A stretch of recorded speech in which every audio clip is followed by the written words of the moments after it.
আমার ছাত্রী অবনীকে পড়াতে গিয়ে একটা অদ্ভুত ঘটনা ঘটল। অবনীর বাসায় ঢুকেই দেখলাম তার মা একজন ছেলের সঙ্গে বেশ ঘনিষ্ঠভাবে বসে আছেন। আমি লজ্জায় মুখ ঘুরিয়ে নিলাম। আমায় দেখে তাঁরাও অস্বস্তি নিয়ে নিজেদের গুছিয়ে নিলেন।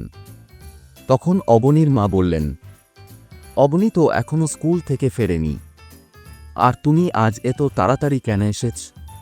আমি মৃদু হেসে বললাম, আজ মাসের শেষ তারিখ, টাকার প্রয়োজন ছিল, তাই আগেভাগেই এসেছি। অবনীর মা কিছুক্ষণ পরে আমাকে 10,000 টাকা হাতে দিয়ে বললেন, এই নাও, মাসের অগ্রিম টাকাটা দিয়ে দিলাম। আর অবনীর কাছে আমার খালাতো ভাই সুজনের কথা বলার দরকার নেই। আজ পড়াতে হবে না, কাল এসো।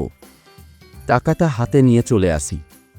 টাকা থেকে মাকে 4,000 আর বোনকে 1,000 দিলাম।